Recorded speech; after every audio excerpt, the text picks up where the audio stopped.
And a scoreless draw and performance that looks stuck in first gear for the first half. Would you consider that a point gained or 2 lost? Arguably a little bit of both, maybe. Obviously, we're disappointed we've not won the game. It's a tough game. They made it incredibly difficult for us, and I think you've got to give them a lot of credit. I thought they defended incredibly well, and they've got 3-4 big players missing for them today. So yeah, I think we were probably not quite at our full best.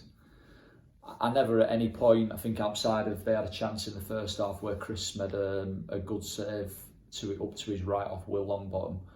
Outside of that, I can't remember him having anything to do, if I'm being honest. And I felt we controlled pretty much all the game, certainly all the second half.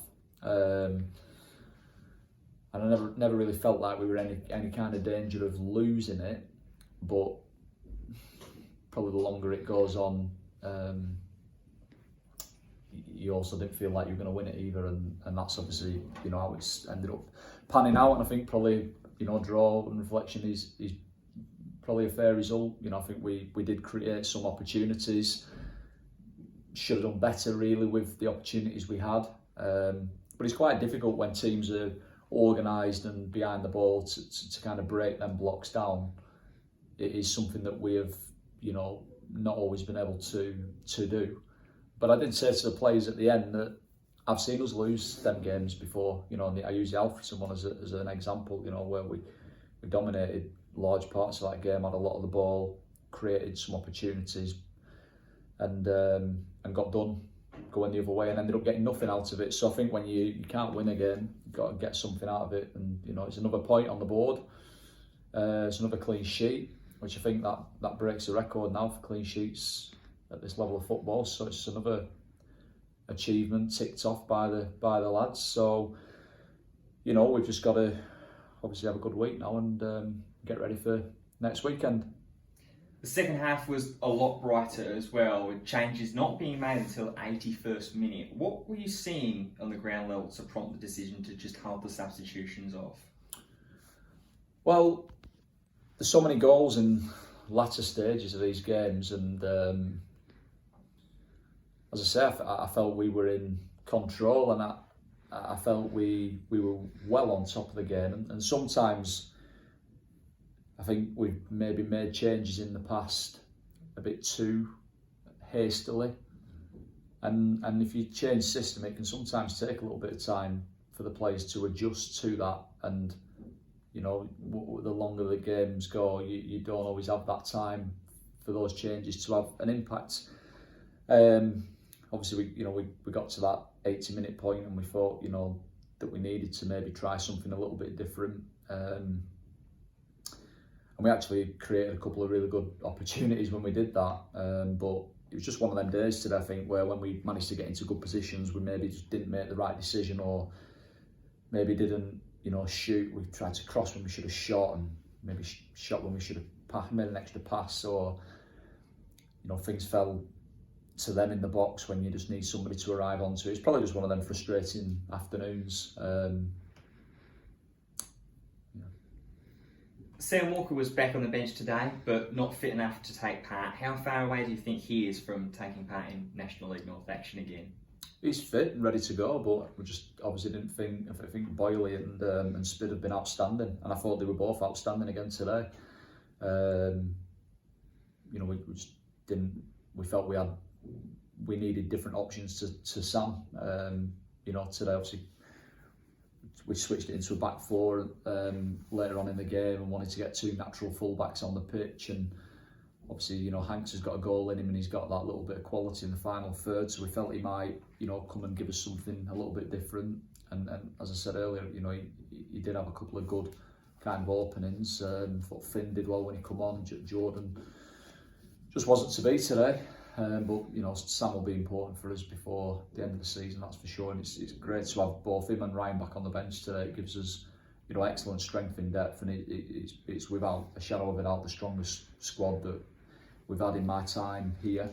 And I'm sure that everybody will be have the part to play in the remaining weeks. You mentioned there Adam Barton and Dylan Boyle, two of the key factors to keeping that clean sheet. Like you said, it is now 5 games unbeaten as well. What does that do for your confidence ahead of the next game away against Scarborough? Well, I think it's a mentality, and you know, I said to the players there, the kind of the kind of lack of noise and disappointment in the dressing room when I came in afterwards, you know, showed how down everybody was that we'd drawn the game, and I love that, to be honest, because it shows that there's an expectation by the players and a standard that they've set, that they expect to be winning games here, and that's exactly what we want. But you know, our job is to kind of highlight the positives and try and get everybody's glass half full again, and you know, it's a clean sheet, it's another point, you know, it keeps us unbeaten now, you know, keeps that run going. So, you know, momentum and being hard to beat and regularly picking up points is so important. Obviously, we'd have preferred to have had all 3 going into, you know, next weekend, but obviously if you can't win the game, get something out of it, and we did. And obviously now, you know, it's a big game, isn't it? You know, Scarborough. You know, we've obviously had a few encounters with them earlier on in the season and came out on top in each of them. Obviously already been up there once already, we know what to expect. You know, it's not the best pitch, decent crowd that are right on top of you, and they've had a good season for a newly promoted team. They've had a really good season. I think the form has dipped of late, and you know, our form is good, so it should be a great game.